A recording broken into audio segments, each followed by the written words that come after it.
breath we could ever breathe. We live for you. Oh, we live for you, Jesus. Jesus, the name above every other name. Jesus, the only one who could ever save. Worthy of every breath we could ever breathe. We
From the moment that I wake up until I lay my head, oh, I will sing of the goodness of God. And all my life you have been faithful. All my life you have been so good. With every breath that I am able, oh, I will sing of the goodness of God. I love your voice. You have led me through the fire in darkest nights. You were close like no other. I've known you as a father. I've known you as a friend. And I have lived in the goodness of God. And all my life you have been faithful. All my life you have been so, so good. With every breath that I am able, oh, I will sing of the goodness of God. 'Cause your goodness is running after me. Your goodness is running after me. With my life laid down, I surrender now. I give you everything. Your goodness is running after me. Your goodness is running after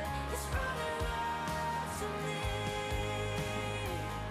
Your goodness is running after me. With my life laid down, I surrender now. I give you everything. Your goodness is running after me.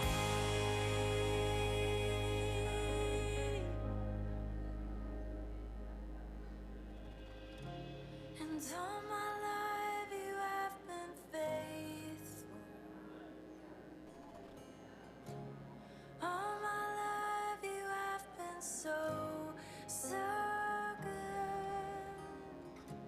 With every breath that I am able, oh, I will sing of the goodness of God.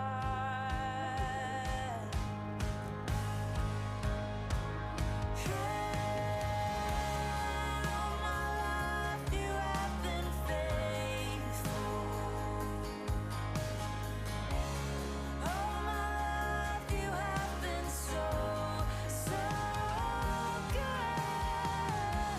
With every breath that I am able, oh, I will sing of the goodness of God. Oh, I will sing of the goodness.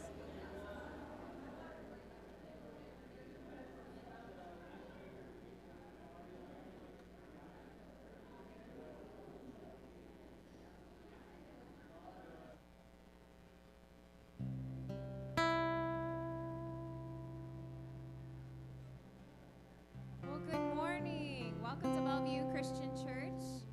Whether you're joining us online or here in person, we are so glad that you are here this morning.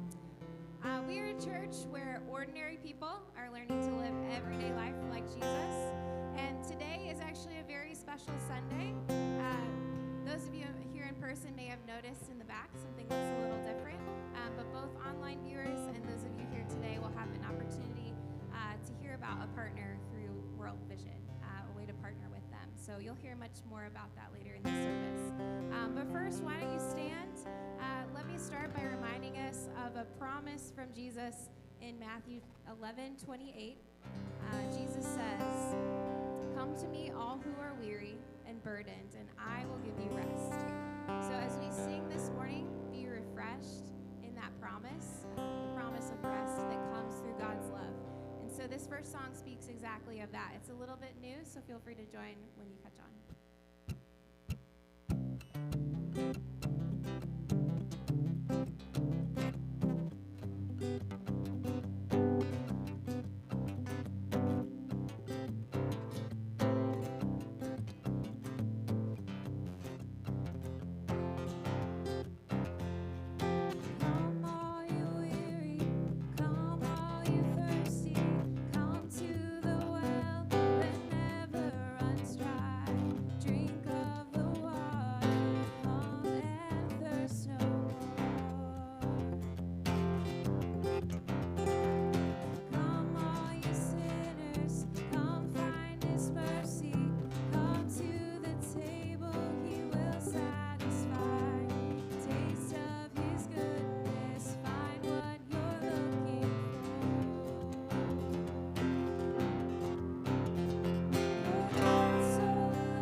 us, Lord.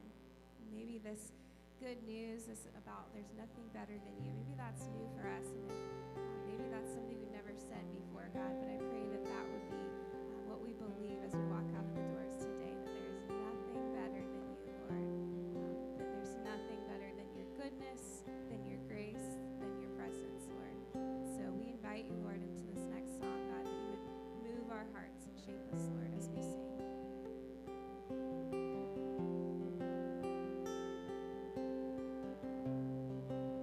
Worthy of every song we could ever sing, worthy of all the praise we could ever bring. You're worthy of every breath we could ever breathe. We live for you.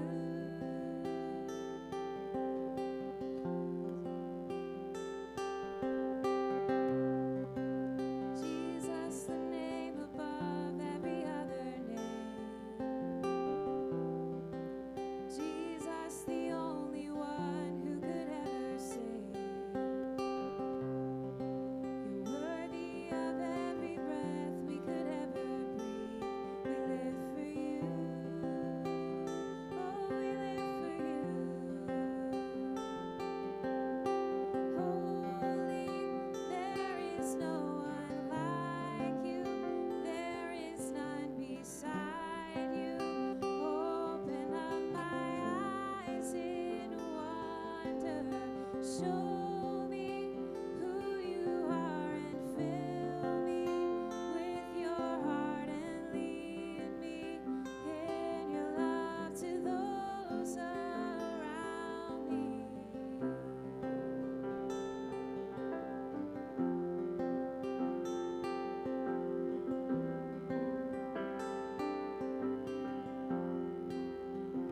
Sing worthy. Worthy of every song we could ever sing.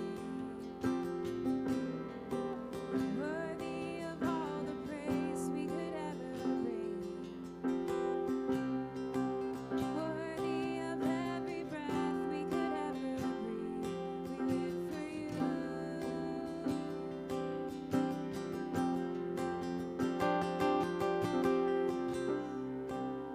Jesus, the name above every other name. It's Jesus, the only one who could ever save. Worthy of every breath we could ever breathe. We live for you.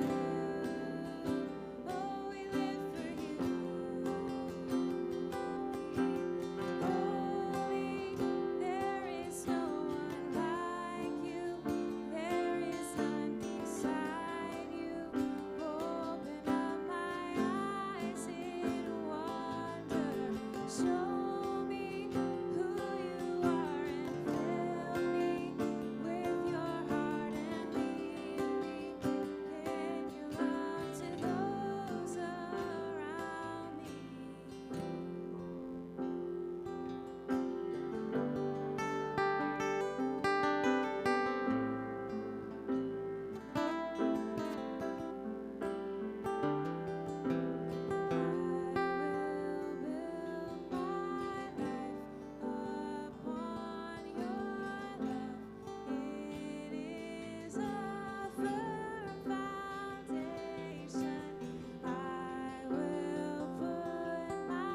Trust in you alone, and I will not be shaken. I will build my life upon your love. It is a firm foundation. I will put my trust in you.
That's our prayer today, God, that you would build us up, that we would place our foundation, our hope, our trust in you, God.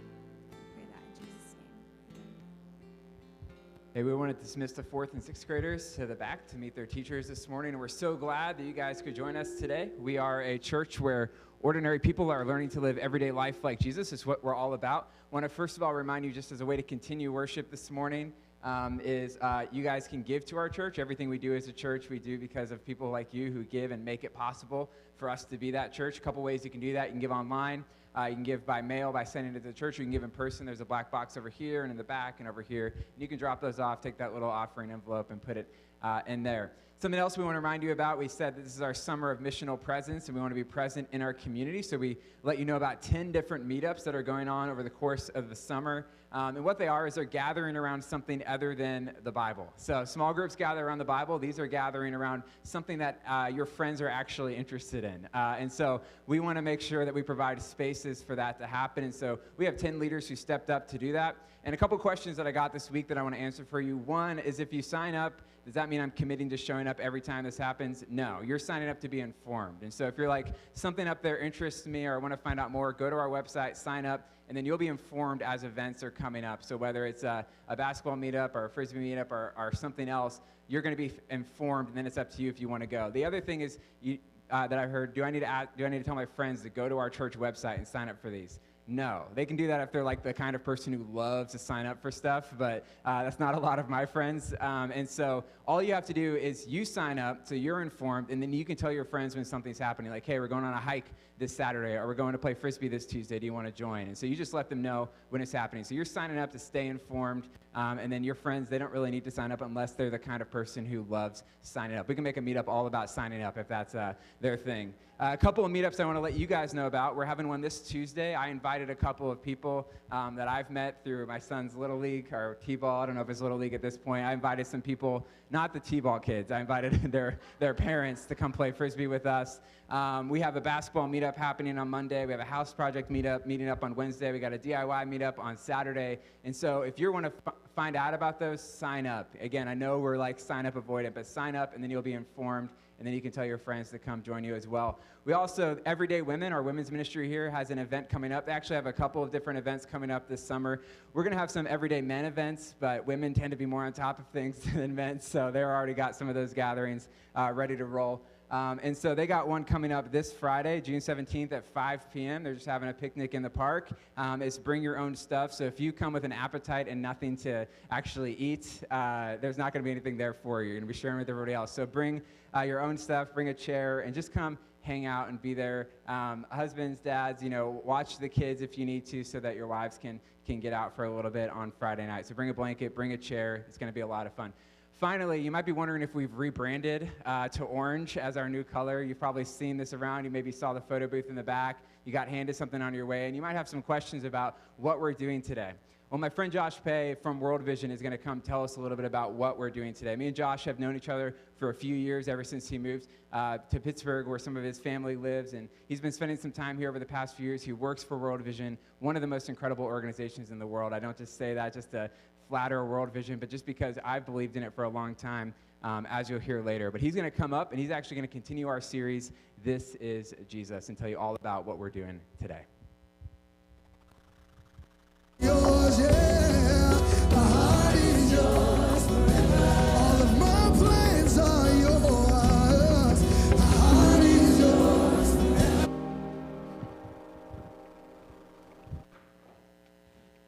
Well, good morning, Bellevue.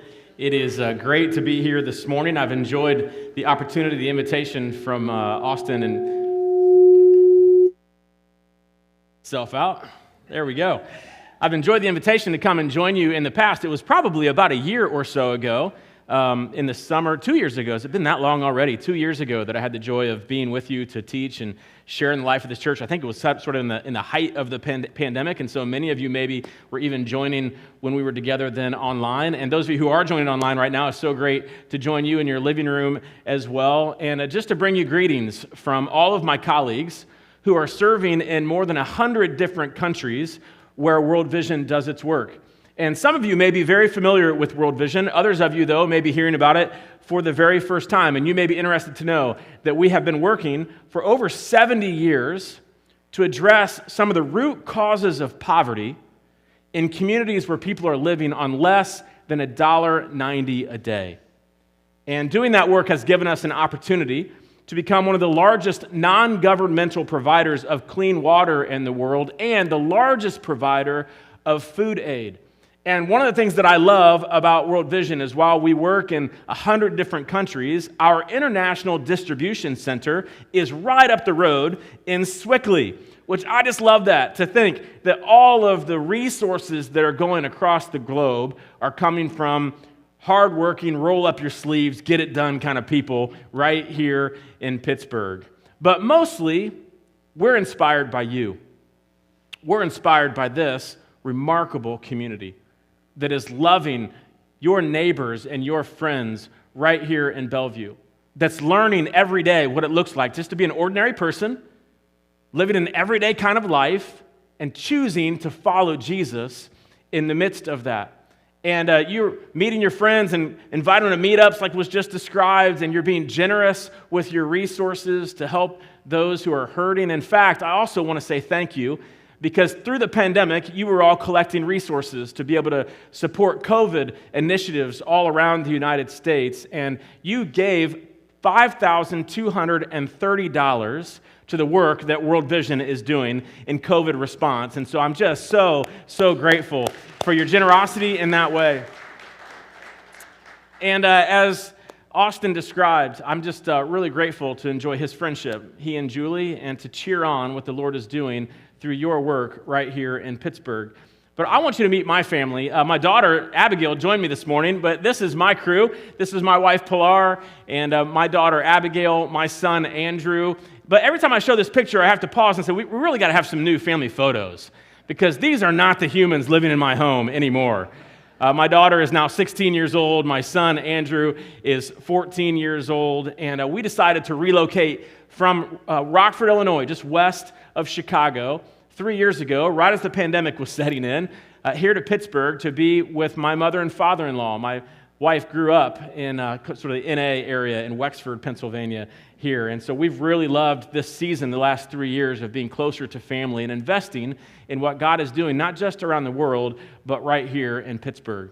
And I was wondering, as we get started, if we could start with a story, though. Can we start by telling you a story? It's about a town that was high up in the Alps that straddled the banks of a beautiful stream. And that stream was the source of life for its village.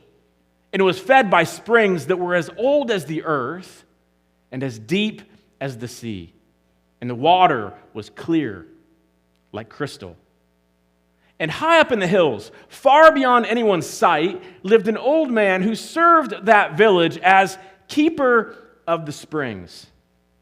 And he would travel around from this one spring to the other, high up in those hills, removing branches and debris that might otherwise pollute the water. And his work went largely unseen. But one year, the town council met and decided they had better things to do with their money. They had roads to repair and taxes to collect and services to offer. And so they decided that giving money to an unseen stream cleaner was a luxury they simply could no longer afford. So the old man left his post. And high up in the mountains, the springs went untended. And twigs and branches began to muddy the creek bed, and accumulating debris turned parts of those springs into stagnant bogs. And for a time, no one in the village noticed. But after a while, things just were not the same.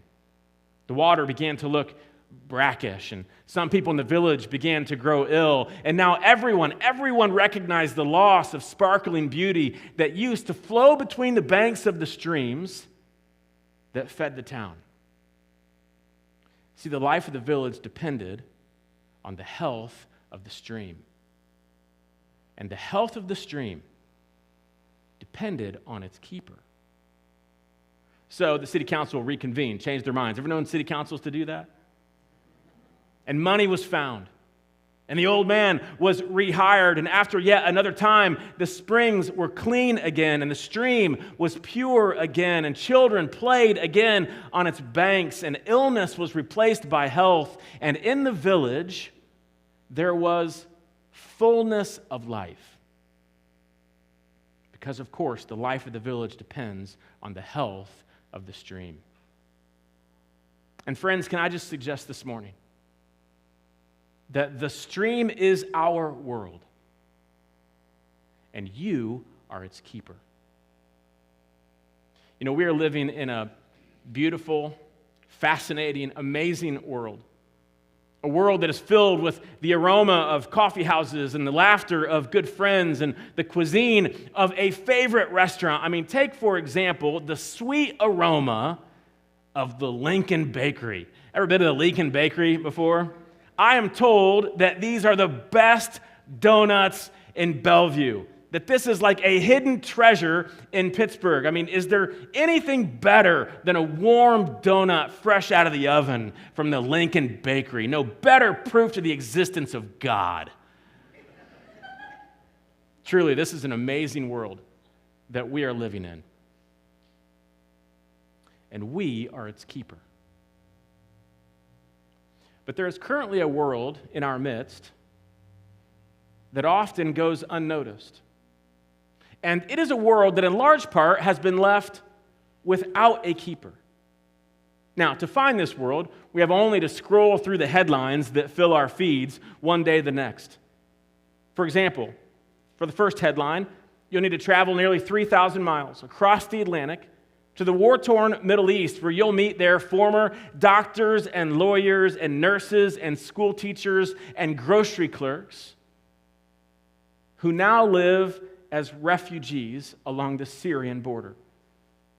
In fact, did you know that because of political conflict, some 68.5 million children and families have been forcibly displaced from their homes in places around the world? Places like Syria and Venezuela and Myanmar. Add another 1 million people in Ukraine to that number today. Equally as heartbreaking, though, is the second headline, and the clean water crisis that is confronting our world. And young girls, largely young girls, who will forego an education and instead walk on average 6 kilometers, that's nearly 4 miles, twice a day, in search of dirty drinking water. Water that will take the life of some 14,000 children under the age of 5 each day. That's 5.2 million children a year, one child every 7 seconds. And most of us hear about headlines like that and we think, how on earth could that be the same world that I call home, the same world that gives us donuts from Lincoln's Bakery? And I understand why most of us find ourselves disoriented, confused, maybe even in disbelief at the condition of the stream, because it is not ours. The children who die from diarrhea or malaria aren't our children. A 12-year-old boy who right now is being recruited into a militia is not our son. A 13-year-old little girl who will be sold into child marriage is not our daughter. See, generally speaking, our kids have access to health care and education and an endless supply of clean drinking water from which to quench their thirst.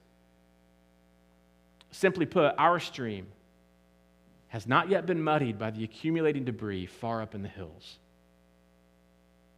But the life of the village depends on the health of the stream. And the stream is our world. And you are its keeper. I am its keeper.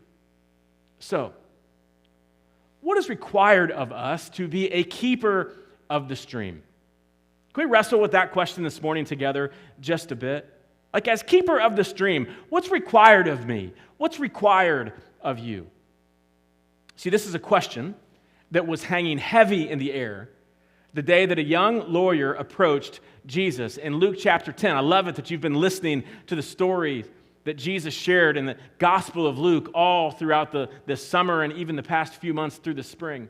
And I love it that you've been tracking with Jesus, understanding some of the values that he was bringing to this new little community of followers that were beginning to form around him. And in Luke chapter 10, we meet this young lawyer who has this great question. In fact, there's a Bible in front of you there in the seat back. If you'd like to turn, you can go to page 921, and you'll meet there the story that Jesus shares in Luke chapter 10. And this young lawyer who's simply trying to discern, what does it look like for me, an ordinary person, in my everyday life? What does it look like for me to follow Jesus? You ever ask that question of yourself?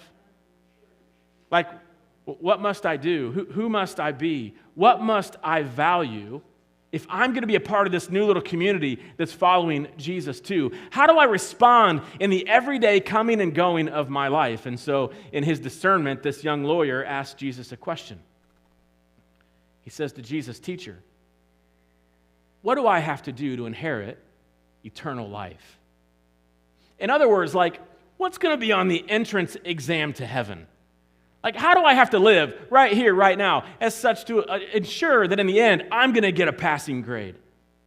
And I love what Jesus does. Jesus takes this question about theology, this sort of very heady, esoteric idea, and he brings it to earth. Jesus says, "You know the law of Moses. I mean, you're a skilled Old Testament scholar. You tell me, answer your own question. How do you think you have to live?" And that's when this young lawyer turns to Deuteronomy chapter 6, one of the most famous passages of Scripture in the Old Testament. The Jewish community called it the Shema. And he quotes from it. He says, "Well, here's what I think it looks like. I think you must love the Lord your God with all of your heart and with all of your soul and with all of your strength and with all of your mind." And then, just to be safe, he knows that Jesus sort of cares about this neighbor idea, so he throws a little something in there from Leviticus chapter 24. He says, "And I think you ought to love your neighbor as yourself." And Jesus says, "You got it, man. You do that. You do that, and you will live." But it's not enough to just know the truth, is it? It's not enough to just cognitively believe in something. Don't we all want to experience truth? Don't we want to embody truth? Don't we want to live truth out? See, a question that starts about heaven becomes a scenario that can be played out on earth. He turns with one more question, one more pressing question of Jesus, and says, "Well, then who is my neighbor?"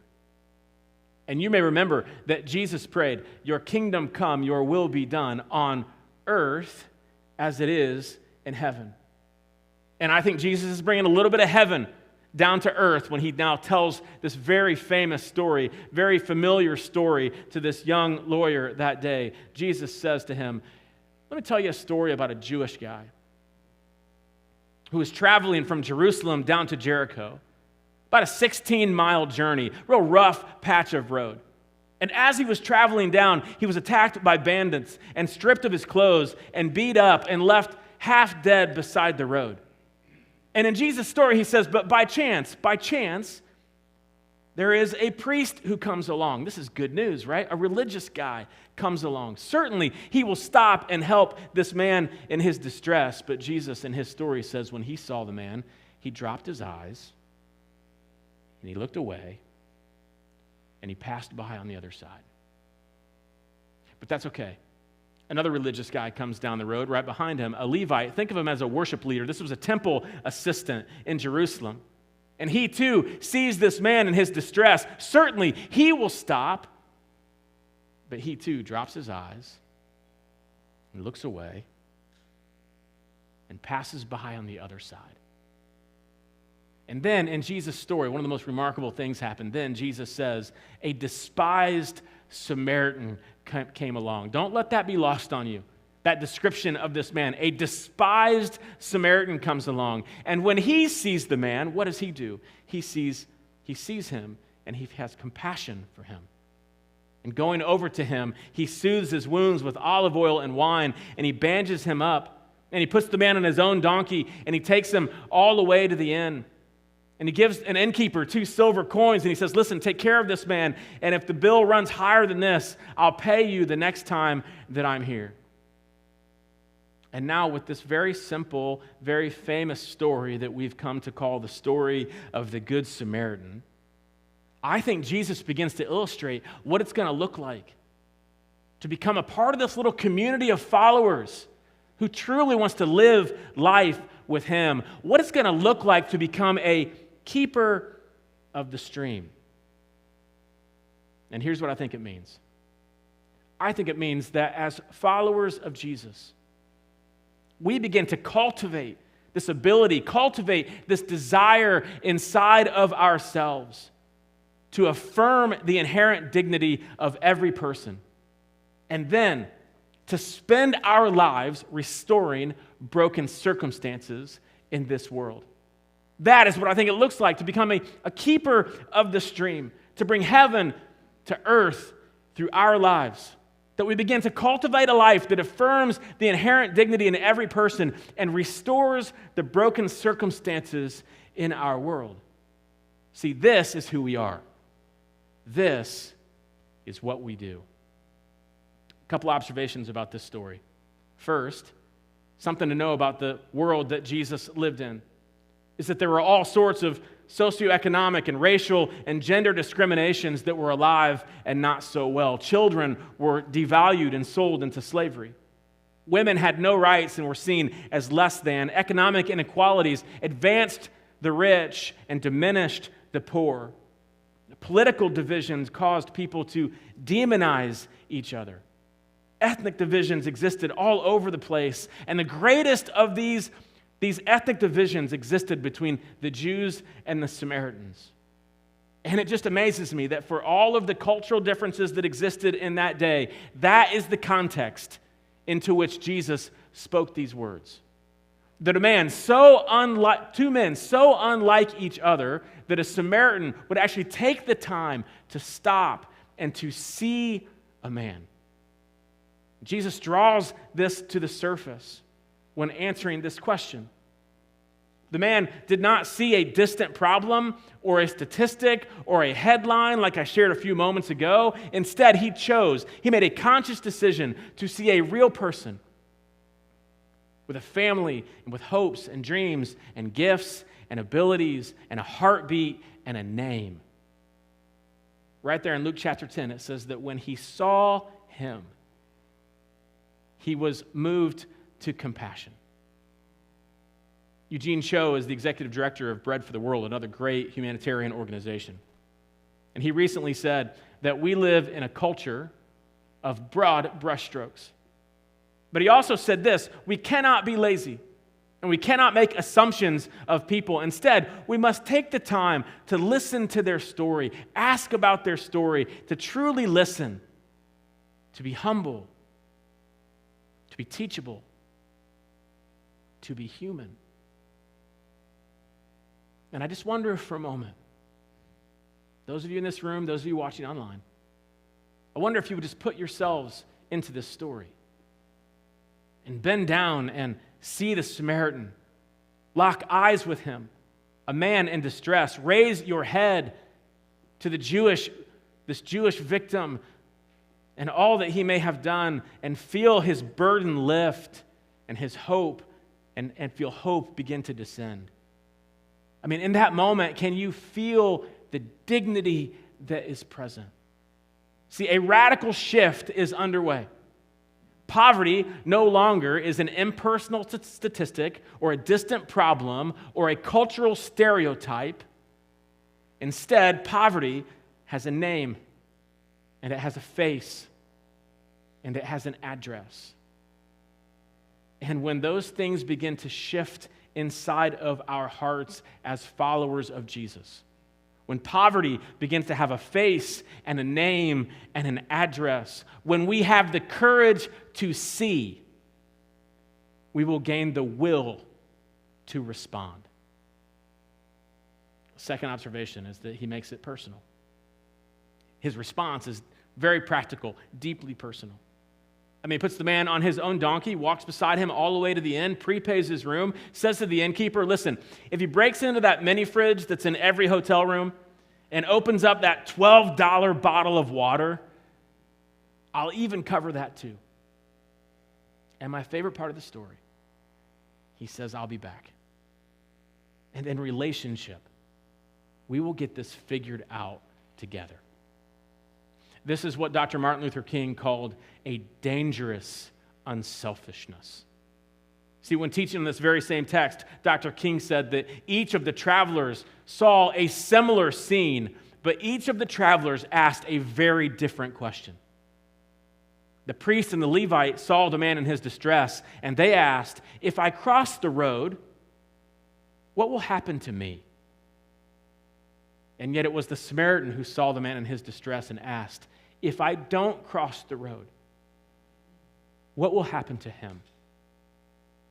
And that is the same dangerous unselfishness that is at the very epicenter of the gospel, the good news that Jesus came to preach. In fact, in Luke chapter 4, earlier when you've been studying together in the story that Luke tells, in Luke chapter 4, we remember that Jesus stepped into a pulpit, into a synagogue in Nazareth for the very first time, and he took from behind him the Isaiah scroll, and he unrolled the Isaiah scroll, and in doing so, he simultaneously rolled up his sleeves with a vision of what life in the kingdom would look like. When he said these words, he said, the Spirit of the Lord is on me, because he has anointed me to proclaim good news to who? Good news to the poor. He has sent me to proclaim freedom for the prisoner, recovery of sight for the blind, to set the oppressed free, to proclaim the year of the Lord's favor. That's grace. Good news for the poor. That's who we are. Release for the prisoner, that's what we proclaim. Sight for the blind, that's what we give. Freedom for the oppressed, dignity and a fresh start and a new beginning and hope for everyone. And do you know that those central values that Jesus was preaching, the central values that the story of the Good Samaritan invites us into, do you know that those became the growth, the propeller for the very first church in Acts chapter 2? In Acts chapter 2 and 3 and 4 and 5 and 6, we meet there a church that is radically generous towards the poor. So much so that by the 2nd century, the watching world was beginning to describe this community of Jesus followers.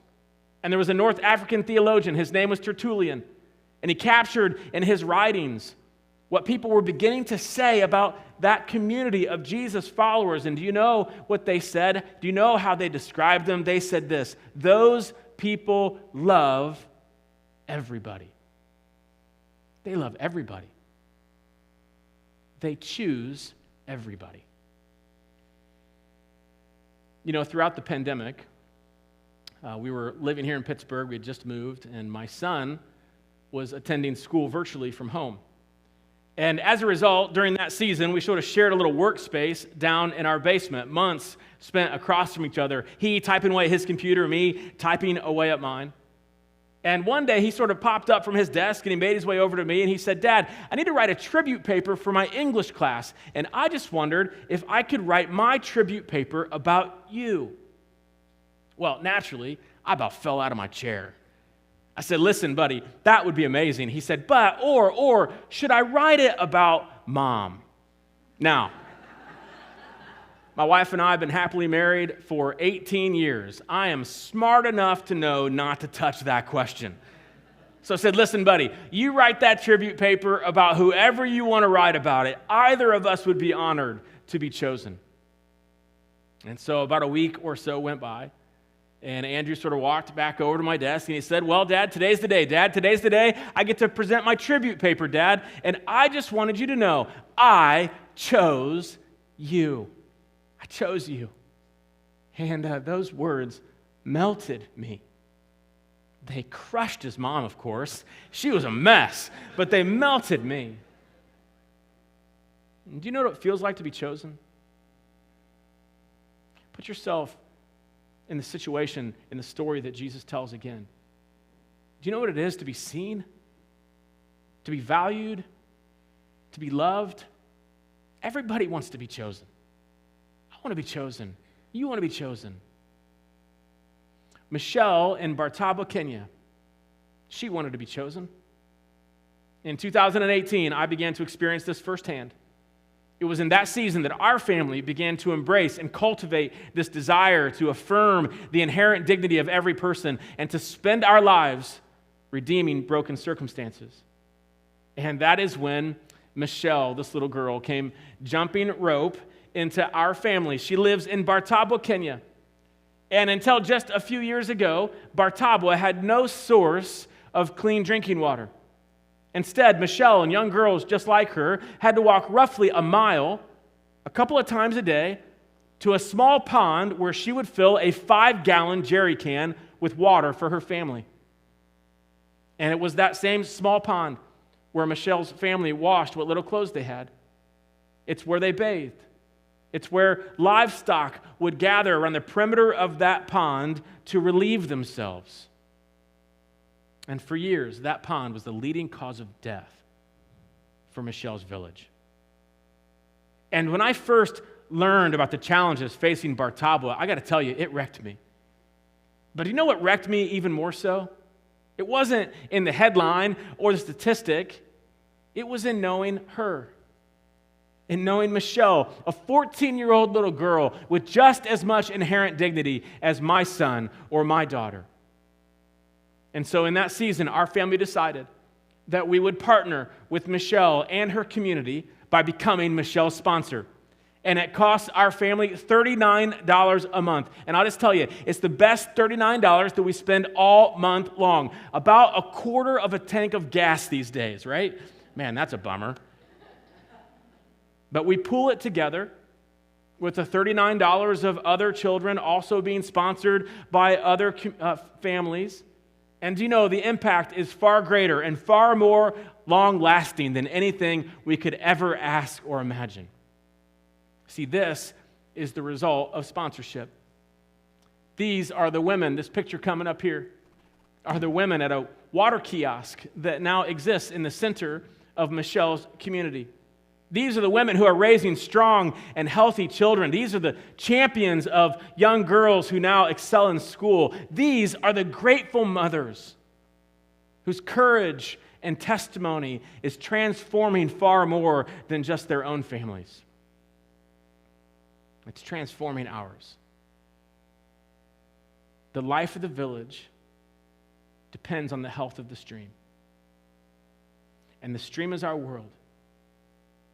And you are its keeper. And so, friends, in the next few moments, I just want to invite you to find yourself again in the story of the Good Samaritan and embrace Jesus' challenge at the end of that story when he says, now go and do likewise. And to do so by making one courageous decision to say yes to being chosen. See, Austin and Julie and the team here have been sensing God calling you to make a difference in the lives of children in the country of Colombia, where 1 in 5 children don't have access to clean drinking water. Specifically, in a community in the northern region, a very rural region of Colombia, where families rely on agriculture and cattle farming to create sustainable living, where healthcare is limited, where because of poverty, organized gangs recruit kids away from school and into that community, where they are enticed and their dignity is diminished and their broken circumstances increase. But I got to tell you, there's hope. There's hope in Colombia, and that hope is you. See, because of your personal and practical partnership, there are plans with World Vision. There are plans to strengthen the healthcare infrastructure of that community. Plans to create vocational job opportunities for kids that will enhance their education. Plans to invest in economic empowerment for families. And so today, in a very unique way, I just want to invite you to say yes to empowering the children living in poverty in the northern region of Colombia, and with $39 a month to affirm their inherent dignity and to restore their broken circumstances. And now typically how I would invite you to do this is I would invite you to go back today, and we'd have hundreds and hundreds of pictures of kids hanging on a string line, and you'd have the opportunity to sort of look amongst all of those pictures. You can imagine that, right? Maybe you've seen it before. And choose a child that you wanted to be in relationship with. But I got to tell you, we've been praying big, bold prayers at World Vision. Prayers that God would push us and grow us and stretch us to better serve vulnerable children. And do you know that He has birthed a big idea that has changed everything? See, He led us to ask the question, what would it look like if for the very first time ever, instead of us choosing a child, what if we could give dignity to a child so that they could choose us? Watch this, and then Austin's going to come.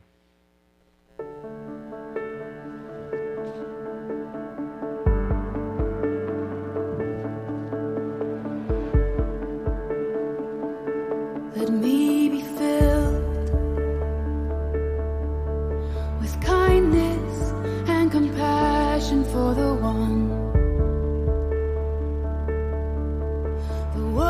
for whom you love and gave your son for humanity. Increase my love, so help me to love with open arms like you do. A love that erases all the lies and sees the truth. Oh, that when they look in my eyes, they would see you. Even in just a smile, they would feel the Father's love.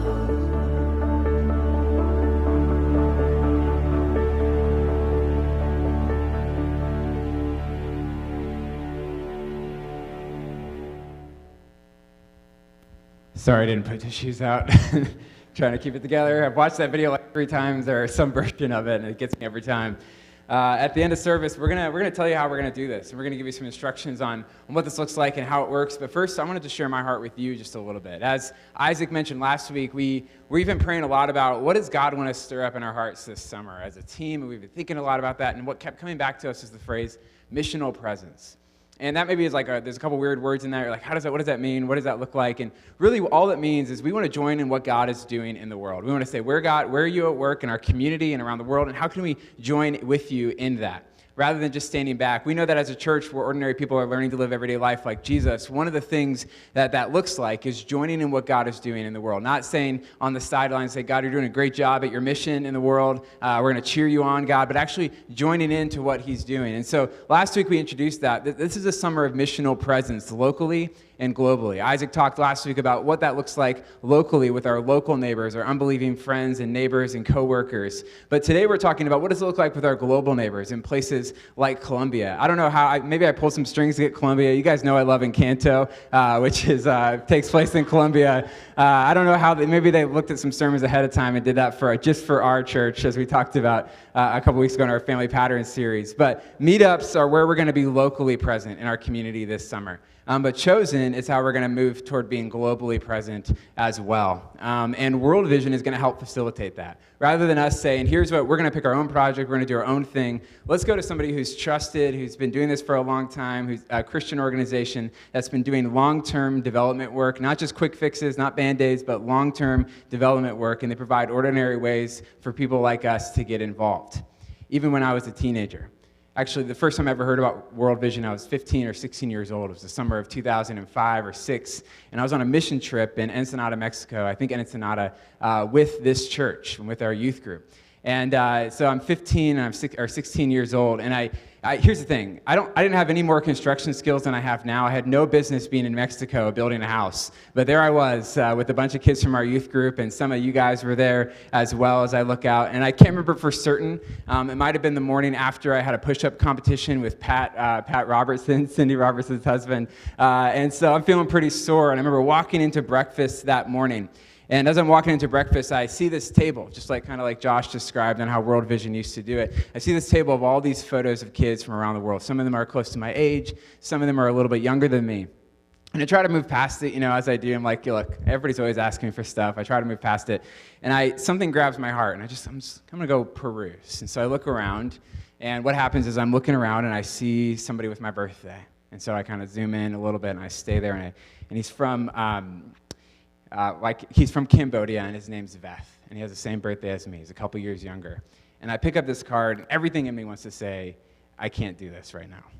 I'm 15 or 16 years old. I don't have a job yet. I have allowance at the time. And I'm trying to save up that little bit of allowance for something. And I felt God saying, just take it. And so I did. And so I came back from Mexico with a picture of a kid in Cambodia and deciding I'm going to get involved. And so I took my allowance, which was about the same as what it cost to sponsor at that point, and I started giving to it. And I kept giving to it through my first job at Luigi's Pizzeria in Bellevue. May it rest in peace. I kept giving to it through my next job at Old Navy. I kept giving to it as I went to college, and I was working in a coffee shop and acquiring lots of debt, but I was giving to this, As I got out of college and we got married, one of the first things I said is like, hey, by the way, this is something you just signed up for. We're giving to this as well. And we gave to that all the way through the end of that project that they were doing in that community. And for a couple of years, Julie and I took a break after that. We thought about hopping right back into World Vision. We took a break. We partnered with a lot of our other friends and missionaries around the world as well. But recently, I got to know Josh Pay. And I got to find out about Chosen and about World Vision, and it grabbed my heart just like it did that summer in 2005. And so I started to hear about this initiative where they were flipping things on its head. And I had an intercultural studies degree, and I just knew hearing about how they're putting agency back into the hands of kids grabbed my heart. And so now me and Julie are ready to step into this again. This time it's not just a teenage me on a mission trip in Mexico looking through a bunch of pictures, deciding who I want to choose. This time it's somebody else, a child in Colombia choosing us. Not just me, but me and Julie and our son Levi and my daughter Evelyn, and not just us, but some of you as well. Our goal as a church, we've been praying about this. What we would love to do is partner with 25 children. That might look like 25 individuals and families from our church stepping up, or it might look like less, but some of you maybe step up to do a couple together. Or maybe you partner with some friends of yours or your roommates to do something like this as well. And so we're setting a goal of 25. And we know that this is a generous church. As Josh mentioned, when we did the Donate the Bell campaign back in 2020, I set then I set a goal and it felt too high. And then you guys wildly exceeded that. And so 25, I was like, this feels a little high for us, but I just believe that God's at work and that he's providentially worked together this moment for us. And so we're inviting you to be a part of what our church is going to be doing through World Vision in Colombia. And for some of you are like, Austin, I'm feeling a lot of guilt right now. This isn't the right time. That's okay. This might not be the right time for you, and that's totally fine. For others of you, though, you're like, you know what? God has been stirring something in my heart, too. He's been moving me, and I haven't been sure what to do about it. I've wanted to do something intentional, not just random, and God's been stirring my heart. This is the answer to that prayer for you. If God's been stirring something in your heart before this, or even just today, this is an opportunity to get involved. And if you have kids, what I encourage you to do is include them in that. See this often as parents, I know, we're saying, how do we disciple our kids? How do we raise them to follow Jesus? This is an easy way to do that. Every time you send this out, let your kids know, use it as a conversation starter. Me and Julie walked Levi through it this past week. We're trying to explain global poverty and development work, and we had a lot of things we were getting into. And we tried to explain, there's children around the world who are your age, and they don't have as good clean drinking water and some things like that. And I could tell, at first he was like, I don't really get this completely, but then things started to click, right? He's 4.5. And I knew things clicked because here's what he said to me. He said, Dad, how about maybe I could give some of my money to as well? He's referring to his tiny little box of coins, which has quarters in it, sometimes has some silver dollars, has a 20 pence piece from England that are just sitting in this. Now, he said that, and then he spent all of his quarters at the concession stand at baseball, but he still has some, right? And I know that he gets it, and he wants to be a part of it, and your kids want to be a part of this with you. Your kids are going to surprise you, for those of you who have kids, and the level of involvement they want to have. When I got involved with World Vision, it was a small thing. And I had no idea the incredible ways that God was going to stir my heart over the next 4 to 10 years, just really begin to shape my heart for God's global mission. And I can't wait to see what he does in you and your families and in our church as well. So I'm going to invite the band back up, and before we give you instructions on how this works and set you loose, we're going to take some time to do communion, sing one more song together. And what I encourage you to do is to use this time to connect with God. Ask him what he's asking you to do for others in this season. What does it look like to go and do likewise right now? And for some of you, it might look like this. At communion, we remember what God has done for us in Jesus. We remember that we were the ones who were the side of the road originally, who were wounded, the ones who were stripped naked, who were ashamed, who were abused, the ones who were coming from a place of brokenness, and people were passing by on our left and our right. But Jesus is the one, like the Samaritan, who stopped, who knelt down, who saw us, and approached us and didn't just say, here, let me give you something and walk away, but rather he bound up our wounds. He put us on his back. He walked us into the church where we can continue to experience healing. He left the deposit of the Holy Spirit in our lives to continue that work of healing. And then he said, look, I'm going to come back for you. I'm going to finish this off. I'm going to make sure you're completely well taken care of. As we come to communion, as we take part in this, we remember what God has done for us in Jesus. We remember that we were the ones on the side of the road. And as we exit from communion, we now get to ask, what does it look like for me to go and do likewise for others? So we're going to head into worship, and I encourage you to use this time to connect with God and ask him that question.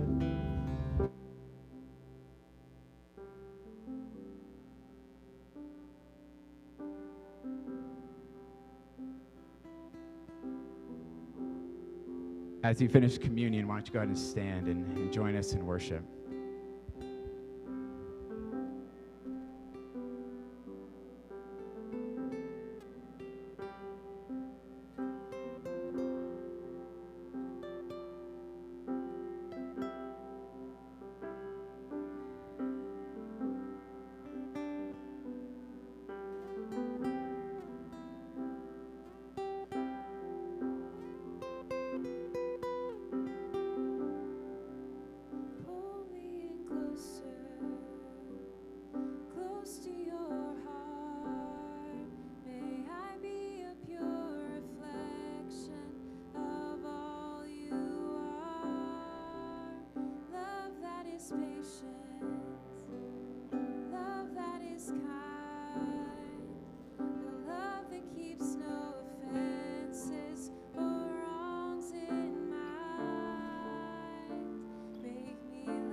Space for you to come.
change whatever you want to change,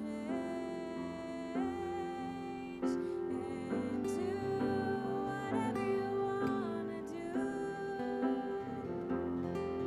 Lord, say whatever you want to say. Move however you want to move, and change whatever you want to change.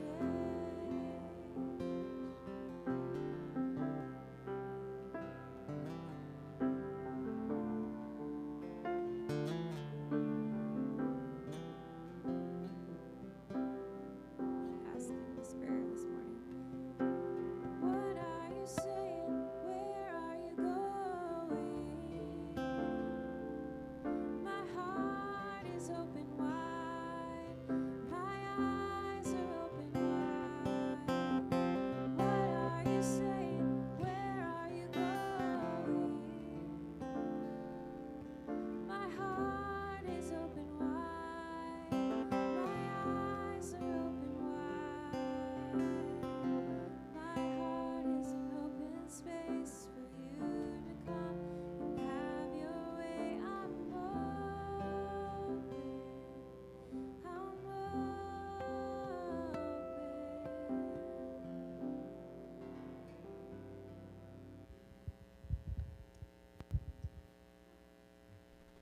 All right, guys, so here's what I want you to do. I want everybody to get their phone out. Normally, I do the opposite. Everybody get their phone out, get it out, actually do what I'm saying. You're like, like when I say raise your hands in worship and nobody does it. Yeah, it's the same thing. Get your phone out. Usually it's the opposite, but get it out for me.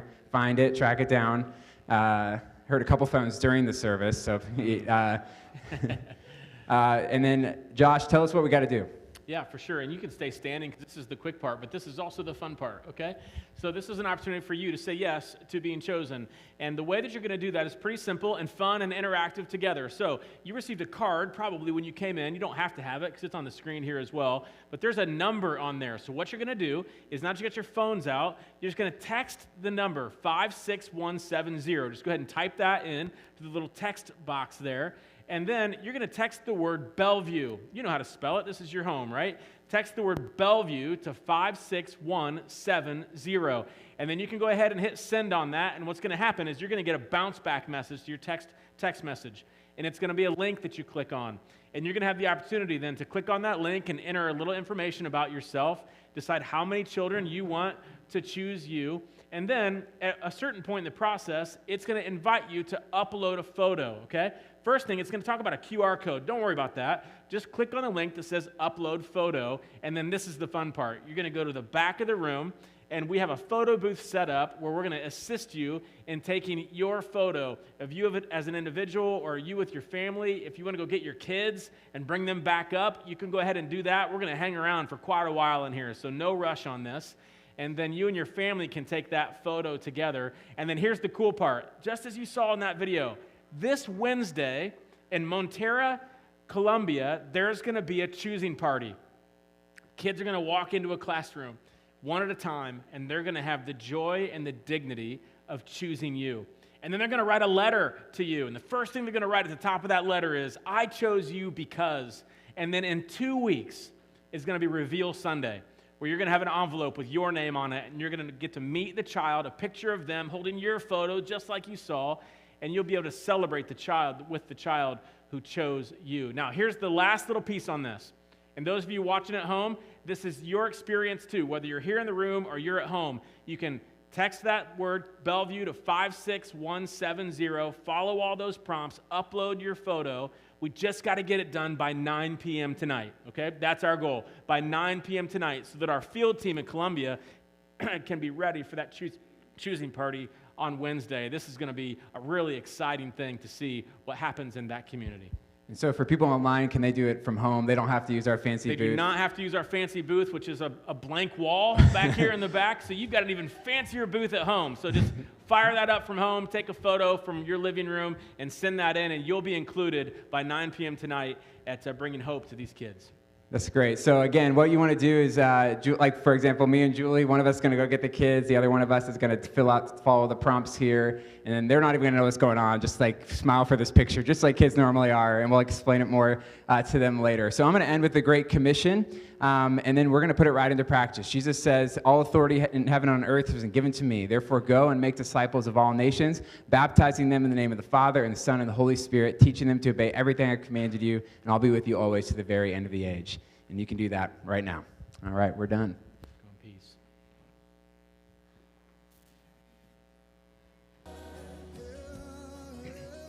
There's your card back.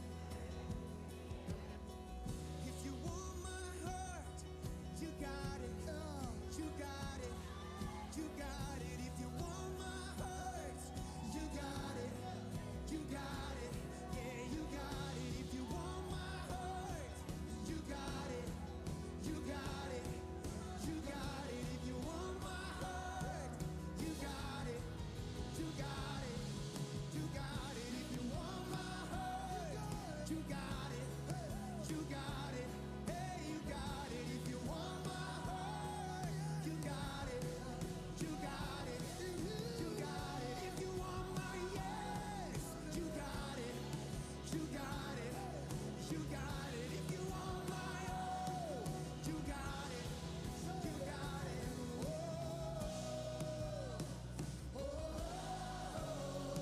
You can have my heart. Oh yeah. You can have my heart.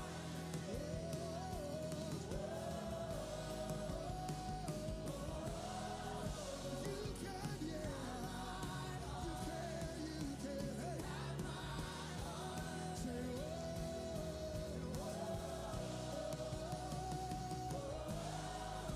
you can. I belong to you. I belong to you.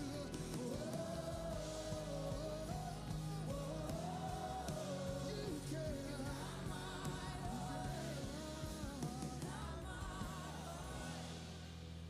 I belong to you. I belong to you. Every part of my heart, I belong to you. Nothing missing, I belong to you. Nothing hidden, I belong to you. Yes, I belong. I cry out, Abba, Abba, Abba, I belong to you. I belong to you. Heart is yours. My heart is yours forever. Heart is yours. Heart is yours forever. Yes it is, yes it is. Even the parts I don't